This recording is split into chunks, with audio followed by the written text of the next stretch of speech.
Ya, pemirsa, terima kasih Anda masih bersama kami dalam IDX Precision Closing. Dan pemirsa, terkait dengan gelombang resesi ekonomi yang sudah menerpa sejumlah negara, apakah kemudian Indonesia akan merasakan dampak salah satunya dari resesi yang sudah dikonfirmasi terjadi di Amerika Serikat. Dan untuk membahasnya secara lebih lengkap dan lebih jelas, sudah tersambung bersama kami Bapak Ahmad Heri Firdaus selaku Ekonom Indef. Halo, selamat siang Pak Heri. Selamat siang. Ya, Pak Heri, ini kita tahu satu data terbaru sudah dirilis kemarin, begitu ada Amerika Serikat yang pertumbuhan di kuartal kedua minus 32,9%.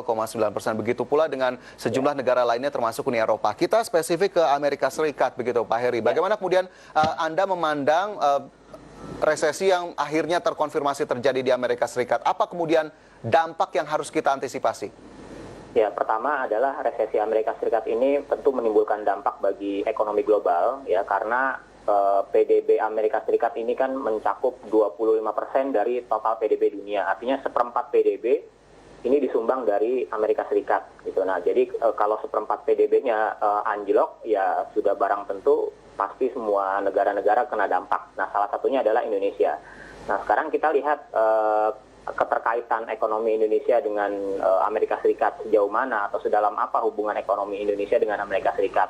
Nah, beberapa indikator yang bisa melihat hal itu adalah pertama dari perdagangan, kemudian dari investasi.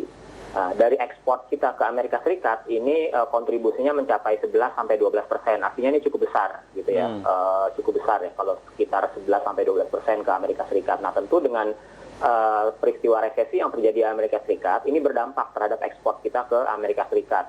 Nah, mungkin sekitar ya bisa dibilang 10% mungkin ekspor kita bisa terganggu, gitu ya, karena ya sekitar 11-12% tadi ekspor kita ke Amerika Serikat.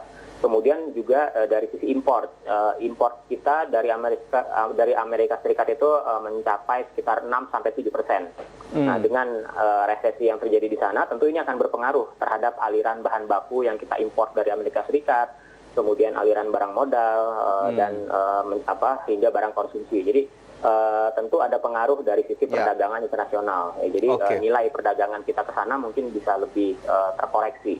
Tapi apakah kemudian hal itu, terutama penurunan dari sisi ekspor, dari sisi impor, itu akan terjadi secara langsung atau mungkin butuh beberapa periode untuk melihat akhirnya ini akan ada penurunan begitu dari sisi perdagangan internasional?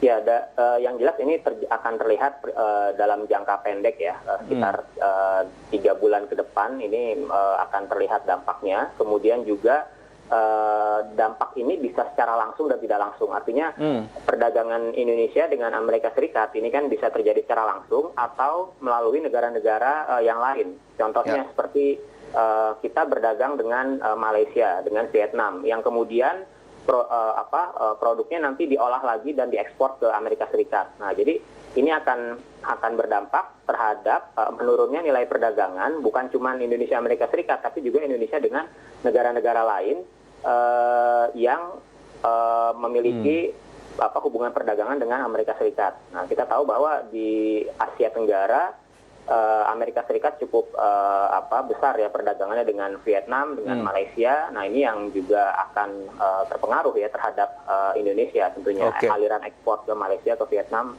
dan negara-negara Asia Tenggara lainnya bisa menurun. Jadi dari sisi perdagangan internasional, impact-nya bisa langsung dan juga tidak langsung. Lantas apa kemudian yang bisa dilakukan begitu, terutama oleh pemerintah dan juga mungkin pelaku usaha yang dalam hal sebagai eksportir begitu, terutama produk-produk Amerika Serikat untuk kemudian mengantisipasi agar dampaknya, kita tahu pasti ada dampaknya, tapi agar tidak semakin dalam, Pak Heri? Betul. Ya, jadi pertama adalah mulai segera mencari alternatif pasar. Gitu. Kemudian mencari alternatif produk-produk yang saat ini sedang mengalami high demand. Nah, tentu dalam situasi di tengah pandemi ini kan ada beberapa produk yang cukup tinggi permintaannya. Gitu. Nah, ini yang harus difokuskan ya, tingkat produksinya ditambah di dalam negeri. Kemudian mulai segera mencari pasar alternatif, mulai melakukan hubungan kerjasama secara bilateral dengan negara-negara yang kita anggap mungkin masih potensial. Nah, ini yang harus segera digencarkan oleh pemerintah dan dunia usaha untuk menangkap peluang-peluang ekspor. Karena yang mencari pasar ekspor baru bukan cuma Indonesia, pasti negara-negara tetangga kita ya, yang juga tadinya berdagang ke Amerika Serikat, kemudian menurun volume perdagangannya, dia juga ingin mencari pasar alternatif. Jadi dalam hal ini kita bersaing dalam mencari pasar alternatif. Nah inilah yang kita harus tidak boleh kalah seperti itu. Oke, tidak boleh kalah, harus dilakukan dalam waktu cepat. Sementara itu dari sektor real begitu ya, atau dari sisi perdagangan internasional, dari financial market sendiri atau pasar keuangan tentunya juga berdampakkah begitu? Apakah kemudian juga akan signifikan, Pak Heri?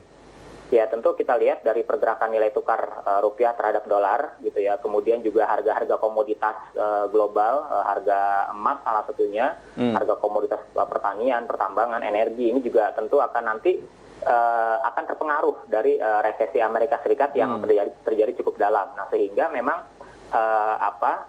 ada ketidakpastian gitu ketidakpastian global ini makin tinggi dan pelaku pasar tentu akan mencari komoditas yang dinilai pasti. Lebih less risk begitu ya, lebih sedikit resikonya. Betul. Nah, makanya mungkin belakangan ini terjadi peningkatan harga emas. Nah inilah yang mungkin menjadi salah satu sinyal gitu ya. Oke. Jadi ada kemudian behavioral changing di situ, ada perubahan begitu ya. Sementara jika kita lihat juga Pak Heri, besok ini Bank Indonesia akan mengumumkan data PDB kita di kuartal kedua. Kita lihat sejumlah negara akhirnya sudah mengumumkan PDB yang minus 2 kali kuartalan secara berturut-turut. Apa kemudian yang bisa kita harapkan dari data yang akan dirilis besok? Apakah kemudian akan benar-benar mengkonfirmasi bahwa Indonesia akan masuk ke zona negatif di kuartal 2 ini? Ya, kemungkinan untuk masuk zona negatif pada triwulan 2 ini sangat besar ya, sudah banyak diprediksi ya. Bahkan pemerintah sendiri memprediksi bahwa kita di triwulan 2 akan minus 3%. Nah, kalau kami memprediksi mungkin ya antara 3 sampai 4% minusnya. Nah, cuma yang perlu dilakukan ke depan tentu kan kita tidak mau terjerumus dalam penurunan pertumbuhan ekonomi dalam beberapa triwulan ke depan. Nah, kita ingin segera melakukan pemulihan ekonomi. Nah, langkah-langkahnya salah satunya tadi untuk sektor real kita segera meningkatkan fokus terhadap produksi barang-barang yang sedang high demand seperti itu. Kemudian meningkatkan daya saingnya, meningkatkan produktivitasnya, dan mencari peluang-peluang pasar. Nah, ini kan dari sisi sektor realnya. Nah, kemudian juga kebijakan-kebijakan dari sisi moneter juga ini bisa mendukung bagaimana supaya sektor real kita juga bisa segera melakukan pemulihan sektor real dan bisa melakukan akselerasi. Nah, kemudian dari sisi kebijakan pemerintah daerah juga harus sinergi gitu ya dengan pemerintah pusat gitu. Oke, tapi indikator makro yang sudah terlihat sampai saat ini menunjukkan ke arah sana atau tidak, Pak Heri? Apakah kemudian akhirnya ada PMI manufaktur yang ternyata sudah mencatatkan kenaikan di Juli, ini justru recovery yang terjadi? Ya, karena kalau kita lihat PMI ini kan